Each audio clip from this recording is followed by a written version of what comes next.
Sam Miller wiped the grease from his hands and looked at the old truck engine with satisfaction. Another job done. The clock on his workshop wall showed 8:30 p.m. Time to close up shop. His small garage sat on the edge of Pine Creek, Idaho, a town so small it barely showed up on maps. That's exactly how Sam liked it. At 35, Sam had found peace in this quiet corner of the world. After 10 years fixing experimental aircraft in the Air Force, the simple life of a small-town mechanic suited him fine. The less excitement, the better. He locked up the garage and walked the half-mile to his house. The night was clear and cool, with stars shining brightly above the surrounding pine trees.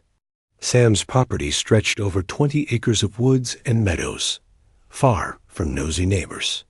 Perfect for a man who valued his privacy. Inside his modest home, Sam heated up leftover stew and settled on the couch with a beer. The TV played an old Western movie, but Sam wasn't really watching. His mind wandered to the strange parts catalog he'd received in the mail that morning. Something about those diagrams didn't make sense. The metal alloys mentioned weren't like anything he'd ever worked with, even in his Air Force days. A sudden flash of light outside jolted him from his thoughts. The entire room lit up blue-white for a split second. Sam jumped to his feet, beer forgotten. The light had been as bright as daylight, but quick as a camera flash. What the hell? He muttered. Moving to the window, the night sky looked normal again, stars twinkling peacefully. Maybe a meteor? Or lightning without thunder? Sam watched for a few more minutes, but nothing else happened. Eventually, he shrugged it off and went to bed. Morning arrived with clear skies and birdsong. Sam made coffee and stepped onto his porch, breathing in the pine-scented air. That's when he noticed something strange in his east meadow. Parts of the tall grass were flattened in an unusual pattern. Curious, Sam walked out to investigate. As he got closer, he spotted small metal fragments scattered across the ground. They had an odd, silvery blue color that didn't look like any metal he knew. One piece, about the size of his palm, seemed to shift color slightly when he turned. It in the sunlight. Sam bent down and carefully picked it up. It was surprisingly light, almost weightless, yet felt incredibly strong. Not aluminum, not titanium, not anything he recognized from his years working with aircraft. Those are fragments from my navigation array. The voice behind him made Sam spin around so fast he nearly fell. Standing just a few feet away was a woman he'd never seen before. She looked to be in her late 20s, with light brown hair cut short. At first glance, she seemed perfectly normal, wearing jeans and a simple blue jacket. But as Sam looked closer, he noticed her eyes. They were silver, not gray, but actually silver with hints of blue that shifted like oil on water. "Who are you?" Sam asked, taking a step back. "And how did you get on my property?" "My name is Lyra," she said. Her voice had a strange quality, like she was speaking through water. The words were clear English, but the way she formed them was subtly off. "I need your help." "My help?" Sam felt uneasy. Something wasn't right about this woman. "With what exactly?" "Repairing my vehicle. It was damaged during landing." Sam looked at the metal piece in his hand, then back at the woman's unusual eyes. "Landing? What are you talking about? Are you saying this is from a plane crash?" Lyra smiled slightly. "Not exactly a plane. May I show you?" Every instinct told Sam to say no, to go back to his house and call the sheriff. But curiosity, the same curiosity that had gotten him into trouble more than once in his life, won out. "Lead the way," he said, pocketing the strange metal piece. Lyra walked across the meadow toward the dense woods beyond. Sam followed at a safe distance. After about 10 minutes of hiking, they came to a small ravine hidden by thick pine trees. Lyra climbed down easily, motioning for Sam to follow. What Sam saw at the bottom made him freeze. Half buried in dirt and broken trees lay what could only be described as a ship. But not any kind of ship Sam had ever seen, despite his years working on experimental aircraft. This was about 30 feet long, oval-shaped, with no visible windows or doors. Its surface was the same shifting silver blue as the fragment in his pocket. "What is this?" Sam whispered, though he already knew the answer. "My research vessel," Lyra said simply. "I was caught in an atmospheric storm. The navigation array failed, and I made an emergency landing." Sam stared at her, heart pounding. "You're saying you're not from around here?" Lyra's silver eyes met his. "I am not from Earth, if that's what you're asking." Sam laughed nervously. "Right, and I'm supposed to believe you're some kind of alien?" Instead of answering, Lyra touched a spot on the ship's smooth surface. A section slid open silently, revealing a cockpit unlike anything Sam had ever seen. Lights glowed along curved surfaces, and what looked like liquid metal flowed through transparent tubes. "I need repairs completed before my people send a recovery team," Lyra said. "Your planet is classified as pre-contact. My presence here violates protocols." Sam backed away. "This is crazy. I fix trucks and tractors, sometimes motorcycles. I don't fix ... whatever this is." "Your background suggests otherwise," Lyra replied. "Samuel Miller, United States Air Force, Special Projects Division. You worked on the most advanced aircraft your military possesses." Sam felt a chill. "How do you know that?" "I scanned your planetary information network before landing. You have the skills I need, and you live in an isolated location. Perfect for my situation. And if I say no?" Lyra's expression remained calm. "Then I will find someone else. But time is limited, and each interaction increases the risk of wider detection." Sam looked at the ship again. Despite his fear, he felt a pull toward it. The technology was clearly beyond anything humanity had created. His fingers itched to understand how it worked. "I'll pay you," Lyra added, reaching into her pocket. She pulled out what looked like ordinary rocks, but when she held them to the light, they glowed from within with swirling colors. "These are crystallized energy sources, worth more than all the gold on your planet." Sam shook his head. "I don't care about payment, but ... He took a deep breath. "I want to understand how this works. The technology." Lyra studied him for a moment, then nodded. Some knowledge exchange would be acceptable, within limits. Sam knew he should walk away. Call authorities. Do the responsible thing. But when would he ever get a chance like this again? "I'll help you," he said finally. "But we do this my way. In my workshop, where I have tools." "Agreed," Lyra said. "We should begin immediately." As they climbed out of the ravine, Sam looked back at the ship one last time. His ordinary life had just become extraordinary, and he knew nothing would ever be the same again. Over the next 3 days, Sam transformed his barn into a makeshift alien repair shop. He moved his tractor and equipment to one side and cleared a large space in the center. Heavy tarps hung from the rafters to hide their work from anyone who might glance inside. Not that many people came out this way, but Sam wasn't taking chances. Getting the ship to his property had been the first challenge. They couldn't risk moving it during daylight, so they waited until midnight. Lyra had activated some kind of anti-gravity system that made the 30-foot vessel float just above the ground. Sam had watched in amazement as she guided it through, the woods using what looked like a small silver bracelet on her wrist. The ship moved silently, weaving between trees without disturbing a single branch.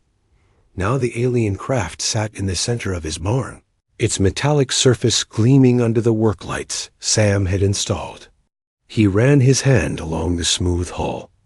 still not quite believing what he was touching. The outer shell is a living metal, Lyra explained, standing beside him. It repairs itself when damaged, but the navigation core is different. It needs specific components. Sam nodded, trying to understand. Living metal? You mean it's organic? Not exactly. It's a blend of technology and biology. Your species hasn't discovered this science yet. Each day brought new wonders. Lyra showed Sam systems that defied everything he knew about physics. Circuits that operated on thought patterns instead of electricity. Materials that changed properties based on their surroundings. A propulsion system that bent space rather than pushing through it. This isn't possible, Sam said more than once, shaking his head. Lyra would smile at these moments. Just because your science hasn't discovered something doesn't make it impossible.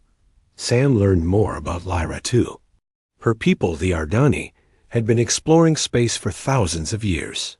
They followed strict rules about contacting less advanced civilizations. We observe only, she told him one evening as they sat on his porch, looking at the stars. My people believe each species must develop at their own pace. Interference causes harm, even when well-intentioned. Then you're breaking the rules by talking to me, Sam said. Lyra nodded. Emergency protocol allows limited contact if necessary. For survival, but I'm pushing the boundaries. If my superiors knew how much I've shared with you... She didn't finish the sentence, but Sam understood. She was risking something important by trusting him. On the fourth day, while Sam was working, under the ship's control panel, a truck pulled into his driveway. He quickly slid out and signaled to Lyra, who disappeared into a hidden compartment beneath the barn floor, a hiding spot they had prepared just in case. Sam stepped outside, closing the barn door behind him. A police cruiser was parked in his driveway. Sheriff Kate Donovan stepped out, her familiar face a welcome sight despite the bad timing. "Morning, Sam," she called, walking toward him. They had known each other since elementary school, back when she was just Katie from down the road. "Hey, Kate, what brings you out here?" Sam tried to sound casual, wiping his hands on a rag, just checking in. "We had reports of strange lights in the sky a few nights back. Thought you might have seen something, being out here with no light pollution." Sam's heart beat faster, but he kept his expression neutral. "Can't say I noticed anything unusual. Been pretty busy with work." Kate looked toward the barn. "You working on something interesting?" "Just the usual. Old Johnson's tractor is giving him trouble again." Kate nodded, but her eyes lingered on the barn door. "Also wanted to give you a heads up. We've got some government types in town. They say they're from the Weather Service, investigating atmospheric anomalies or some such." "That so?" Sam's mouth felt dry. "Yeah, but they don't act like weather folks. Driving black SUVs, asking lots of questions. Wanted to know if anyone around here works with electronics or aviation." Sam forced a laugh. "Well, I fix car radios sometimes." "That count?" Kate didn't smile. "Just watch yourself, Sam. These folks seem serious.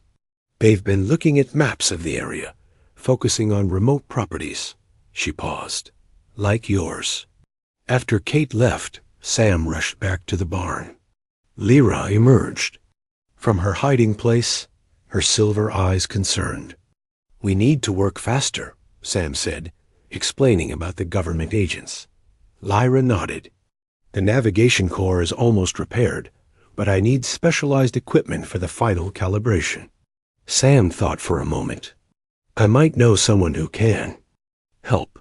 My old buddy from the Air Force, Alan Peterson. He works for an aerospace company now. He might be able to get what we need." Sam called Alan that evening, carefully explaining that he needed equipment for a special project, without giving details. Alan seemed hesitant at first, but eventually agreed to help. They arranged to meet in Boise in 2 days. That night, Sam couldn't sleep. He sat on his porch, watching the road that led to his property, jumping at every distant sound. Around 3 a.m., he spotted headlights moving slowly along the county road that passed near his land. The vehicle stopped briefly at his turnoff before continuing on. The next morning, Sam drove into town for supplies, taking a roundabout route to check for followers. The small downtown area of Pine Creek seemed normal at first glance, but then he noticed an unfamiliar black SUV parked outside the diner.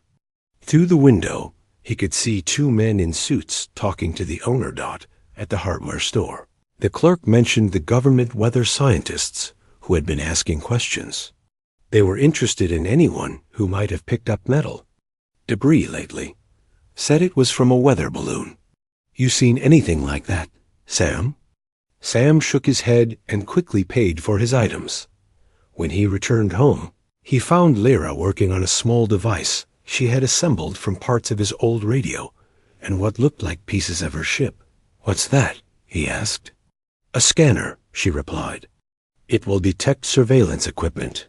She activated it, and the device emitted a soft humming sound. Your property is clear for now, but we should check regularly. Sam looked out the window toward the road. I don't think we have much time. The repairs will be completed in 4 days if we get the equipment from your friend, Lyra said. Then I can leave. Sam turned to her, suddenly realizing he hadn't thought about what would happen after the repairs were finished. Lyra would leave Earth, return to her people, and he would go back to his ordinary life, carrying an extraordinary secret. Or would he? If these government agents were as persistent as they seemed, they might not stop searching just because Lyra was gone. What happens to me after you leave? He asked quietly. Lyra's silver eyes met his. I don't know, Sam, but I promise I won't leave until I'm sure you're safe. Sam's meeting with Alan in Boise did not go as planned. They met at a quiet coffee shop on the edge of town. Alan looked nervous, constantly checking his phone and glancing around the room. I couldn't get everything you asked for, Alan said, sliding a small package across the table. Some of these components are restricted. They track who requests them. Sam took the package, trying to hide his disappointment. This will help, but I still need the calibration tool. What are you working on, Sam? Alan asked, leaning forward. This isn't just some hobby project, is it? It's better if you don't know the details, Sam replied. Alan frowned. Look, we've been friends a long time. I stuck my neck out for you. At least tell me what this is about. Before Sam could answer, Alan's phone buzzed. He checked the message and suddenly stood up. I have to go. Be careful, Sam. People are asking questions about you. Sam watched him leave, a sense of unease growing in his stomach. The drive back to Pine Creek felt longer than usual. He kept checking his rearview mirror, looking for any cars that might be following him. When he finally turned onto the dirt road leading to his property, Sam noticed fresh tire tracks that weren't his. He slowed down, heart racing. As his house came into view, he saw what he had been dreading: 3 black SUVs parked in front of his home. Men in dark suits were walking around his property. The barn door stood open. Sam quickly reversed and drove back to the main road. He took a hidden logging path that circled around to the back of his property.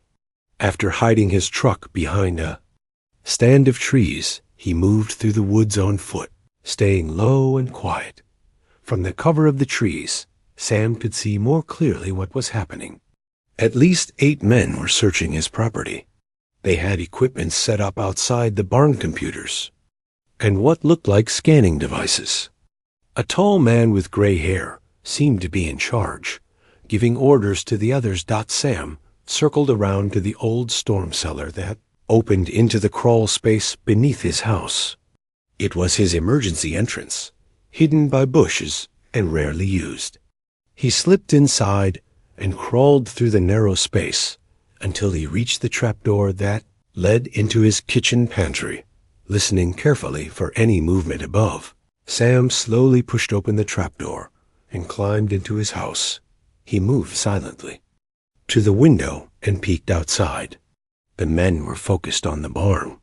Sam needed to find Lyra. She had to be hiding somewhere. He remembered the secret compartment they had built beneath the workshop floor. It was their emergency plan if anyone came looking. Sam had to get to the barn without being seen. Just then, his back door opened. Sam ducked behind the counter as two agents entered his house. "Check every room," one of them said. "Director Wright." Once this place thoroughly searched, Sam's mind raced. He couldn't go out the front or back without being seen. Then he remembered the old laundry chute that led to the basement. It was small, but he might just fit. He waited until the agents moved to the bedrooms, then slipped into the hallway closet where the chute was located. He opened the small door and squeezed his body into the tight space, sliding down to the basement. From there, Sam exited through the basement's storm doors, staying low behind his garden shed. The afternoon was fading into evening, providing more shadows for cover. He made his way to the back of the barn by staying behind trees and bushes. The back wall of the barn had a loose board that Sam and Lyra had prepared as another emergency exit. He slipped inside and moved quietly among the farm equipment until he reached the hidden compartment. "There, he whispered, tapping lightly on the floor in their secret pattern. The compartment opened slightly, and Lyra's silver eyes peered out. "They came suddenly," she whispered. "I barely had time to hide. We need to go," Sam said. "Did they find the ship?" Lyra nodded. "They've taken it, loaded it onto a large truck." Sam felt sick. Without the ship, Lyra was stranded on Earth. Both of them were in danger. "We can't stay here," he said. "They'll search everything eventually. We need to leave now while they're distracted." They waited until most of the agents moved to the front of the property and slipped out through the back of the barn. Using the cover of trees, they made their way to where Sam had hidden his truck. "Where will we go?" Lyra asked as they drove away on the logging road, headlights off, moving slowly to avoid making noise. "My sister Olivia lives in Boise." Sam sighed. "She's a lawyer. Maybe she can help us." They drove in silence for several miles, taking back roads to avoid the main highway. Sam kept checking the mirror, expecting to see headlights following them, but the road behind remained dark. "I'm sorry," Lyra said finally. "I've put you in danger." Sam glanced at her. In the dim light of the dashboard, her silver eyes seemed to glow softly. "It's not your fault. They were always going to come looking once they detected your landing." "Without my ship, I can't leave your planet," Lyra said. "My people won't know what happened to me." "We'll figure something out," Sam assured her, though he had no idea how they would recover alien spacecraft from a secret government agency. After an hour of driving back roads, they reached a small motel outside of a town called River Junction. Sam paid cash for a room, using a fake name. They needed to rest and make a plan in the motel room. Lyra used the small device she had built to scan for surveillance equipment. Finding none, she sat on the edge of the bed, looking more vulnerable than Sam had seen her before. "They will study my ship," she said. "Your government will try to understand its technology. This is exactly what my people fear: unplanned technology transfer to developing worlds." "Who was that man they called Director Wright?" Sam asked. "I caught a glimpse of him," Lyra said. "He had papers with a symbol I recognized from your internet, something called the Advanced Technology Acquisition Program. It's a secret division dedicated to finding and studying non-Earth technology." Sam sat down heavily in the room's only chair. "They know what you are," Lyra nodded. "And they won't stop looking for me." Sam's phone buzzed. He had kept it turned off until now, worried about being tracked. He turned it on briefly to check the message. It was from Sheriff Kate. Feds everywhere. Your place surrounded. What have you gotten into? Call me. I can help. Sam showed the message to Lyra. Kate's a good person. I've known her all my life. We might need allies. Can you trust her with the truth? Lyra asked. Sam wasn't sure. Telling Kate about Lyra would be putting his friend in danger too. But they needed help if they were going. To recover Lyra's ship. We'll call her tomorrow, he decided. Right now, we need to reach my sister. She lives in an apartment building with good security. We'll be safer there while we figure out our next move. As Sam turned his phone off again, he realized his life as he knew it was over. He could never go back to his quiet existence in Pine Creek. Not now that he knew about Lyra, about her people, about the government agency hunting them. They were fugitives now, running from the most powerful organization on Earth, and their only hope was to somehow recover an alien spacecraft before its technology fell into the wrong hands. Olivia Martinez lived in a modern apartment building in downtown Boise. When Sam called her from a gas station payphone, she didn't ask questions. That was one thing he had always loved about his sister. She helped first and asked questions. Later, whatever trouble you're in, we'll figure it out, she said when they arrived at her apartment. Olivia looked at Lyra with curiosity, but didn't comment on her unusual silver eyes. She simply showed them to the guest room and gave them clean towels. Get some rest, she told them. You both look exhausted. After hot showers and a meal, Sam explained the situation to his sister. He left nothing out. Olivia was silent for a long time after he finished speaking. So she's really ... Olivia glanced at Lyra. Not from Earth, Sam confirmed. Olivia took a deep breath. And the government has her ship. A secret agency that probably doesn't officially exist. That's about the size of it, Sam said. Olivia, ever practical, opened her laptop. Then we need information. What did you say the agency was called? Advanced Technology Acquisition Program. Lyra supplied. Olivia typed rapidly. Nothing comes up in public records. No surprise there. She looked at Sam. I have a friend who works for a senator.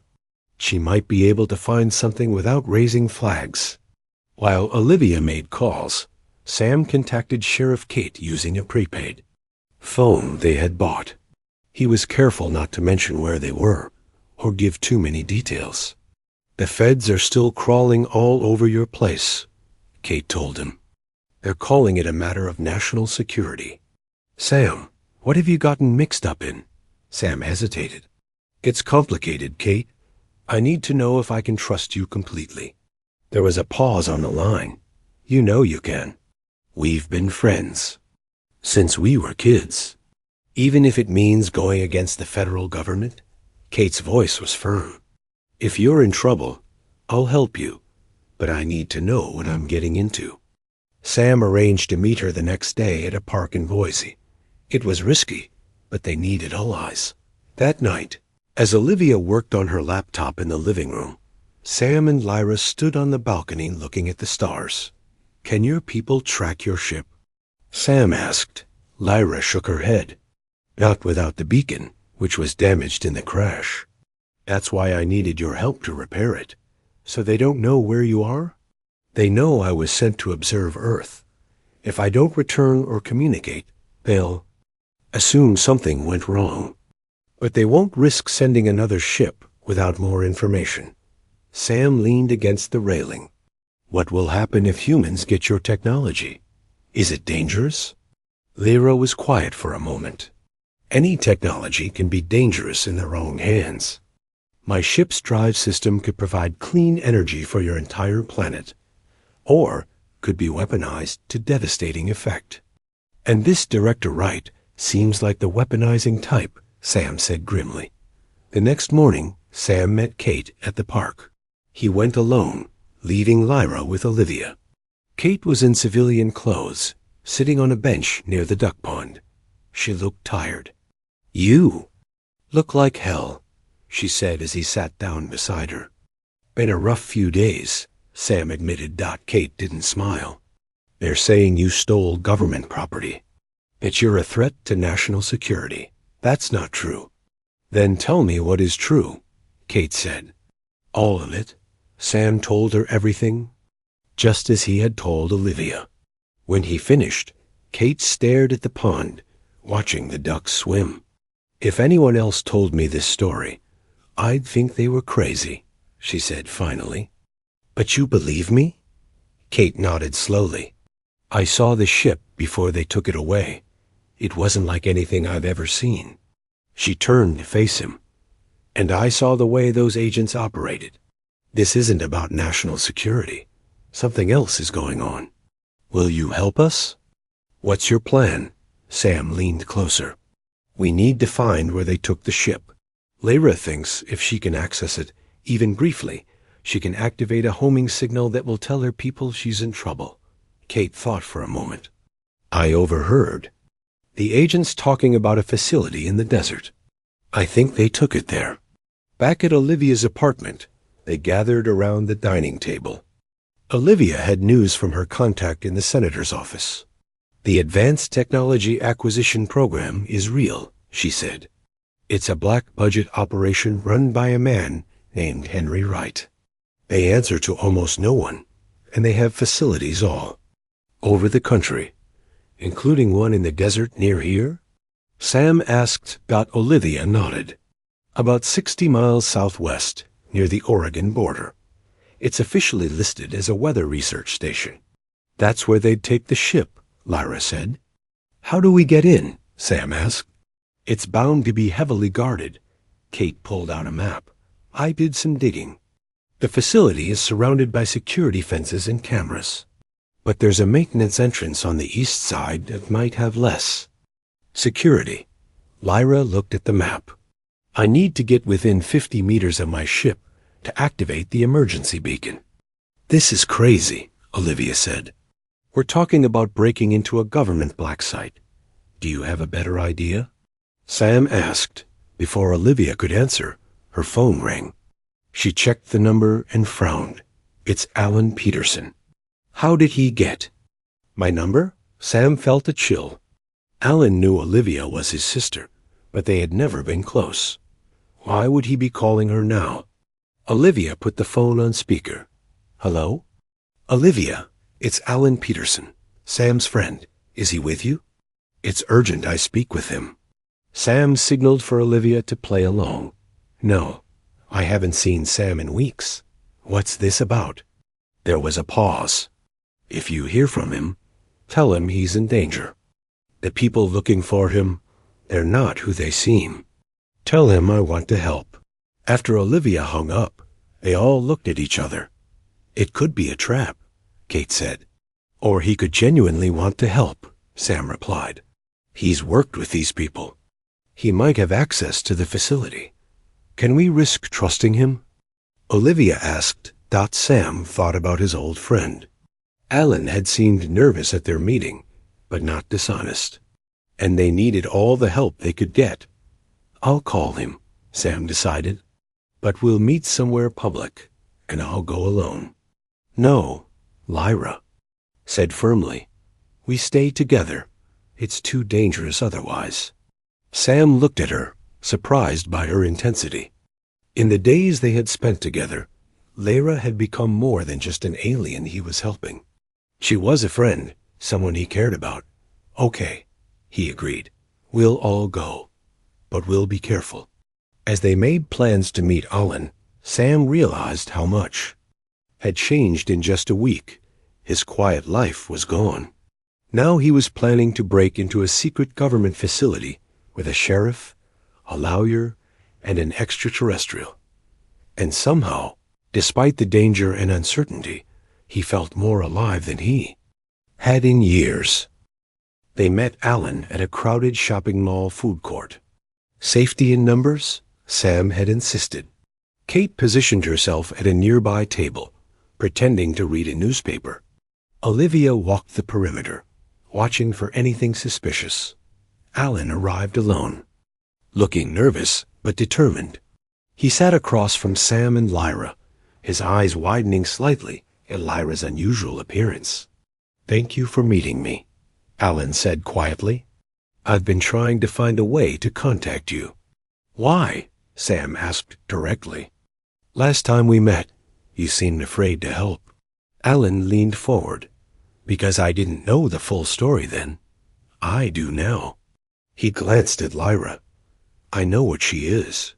And I know what Wright plans to do with her ship." "Which is?" Sam pressed. "Weapons," Alan said simply. "Pure and simple. He doesn't care about advancing human knowledge or peaceful contact with other civilizations. He wants military superiority." Lyra nodded. "This is what my people fear most when making contact with developing worlds." Alan pulled out his phone and showed them photos he had taken secretly, images of Lyra's ship inside a large hangar. Scientists in white coats swarmed around it like ants. "They can't access the main systems," Alan explained. "There seem to be biological locks that only respond to ... well, to your people." He looked at Lyra. "Wright is furious. He's talking about taking it apart piece by piece." "That would be catastrophic," Lyra said. "The power core is stable only when connected to the ship's living systems. If they disrupt that connection improperly, it could release enough energy to destroy everything within miles." Alan didn't look surprised. "I suspected something like that. That's why I decided to help. Wright doesn't care about collateral damage. He just wants the technology. Can you get us inside?" Sam asked. Alan nodded. "I have clearance for the outer sections, not the main lab, but I can get you close. After that, you're on your own." They spent the rest of the day planning.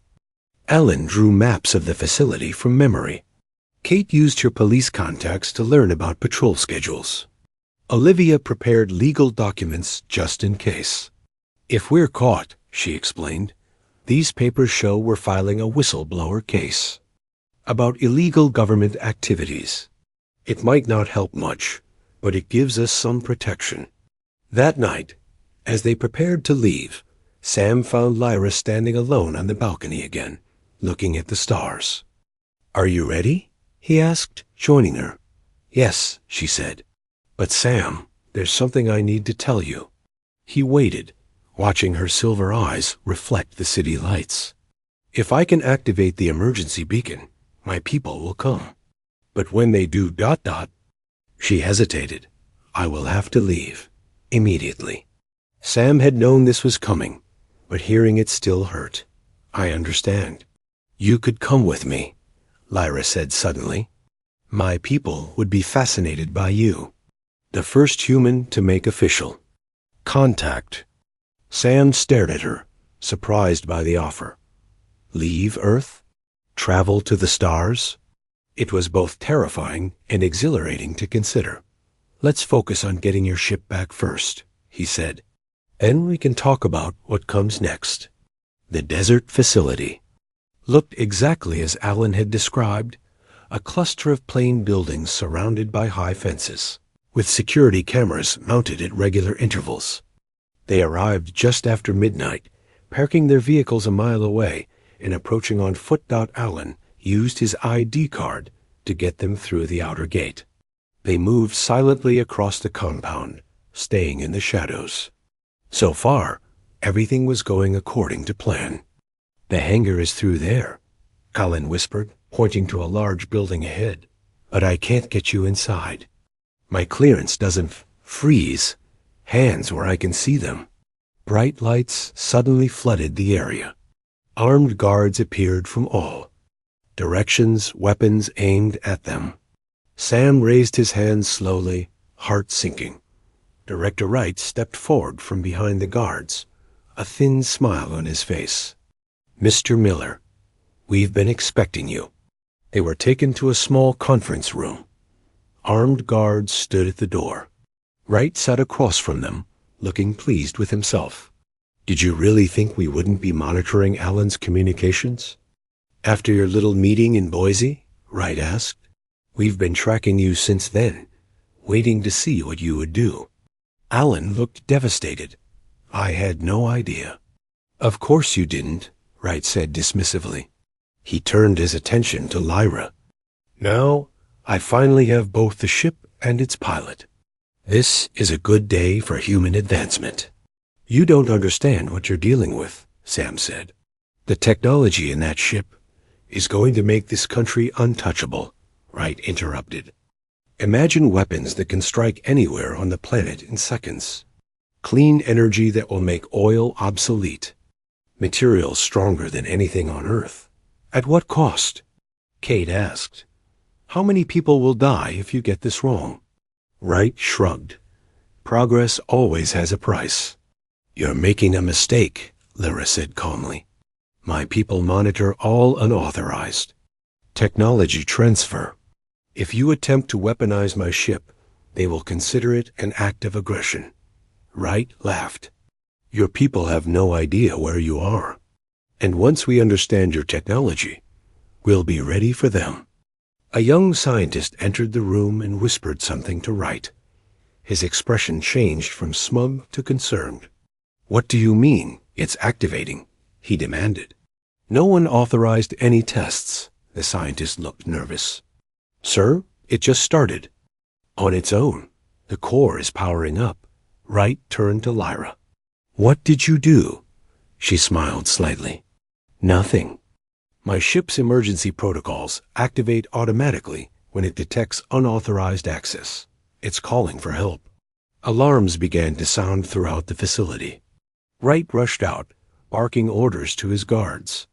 In the confusion, Kate knocked one guard off balance while Sam tackled the other.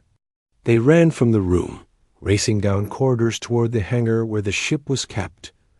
Inside the massive hangar, scientists were frantically trying to shut down systems as the ship hummed with energy. Its surface glowed with blue-white light, pulsing in a steady rhythm. "It's sending the distress signal," Lyra said. "We need to get closer. I can take control if I can just touch it." Guards were everywhere, but they were focused on the ship, not the group entering the hangar. Sam, Lyra, Kate, Olivia, and Alan moved around the edge of the room, staying behind equipment and crates. Wright spotted them just as they reached the ship. "Stop them," he shouted. But it was too late. Lyra placed her hand on the ship's surface. The pulsing light steadied, and a section of the hull slid open. "Sam, we have to go now," Lyra said urgently. "My people are coming. They'll be here within minutes." Sam looked at his sister, at Kate, at the chaos around them. Leave everything behind? But what waited for him here, except imprisonment or worse? "I'm coming with you," he decided as guards rushed toward them. Sam and Lyra entered the ship, the opening sealed behind them. Inside, the controls came to life under Lyra's touch. Through the ship's viewing screen, Sam saw Wright pounding on the hull, shouting orders that no one could hear. Then a new light filled the hangar, a blinding white beam from above that made everyone freeze in place. "My people are here," Lyra said softly. The ship rose gently off the ground. The roof of the hangar slid open, controlled by some unseen force. They ascended into the night sky, where a much larger vessel waited. As Earth grew smaller below them, Sam thought about what he was leaving behind, and what incredible new world awaited him among the stars. In the desert facility, Wright watched helplessly as both ships vanished in a flash of light, taking with them his dreams of advanced weapons and personal glory.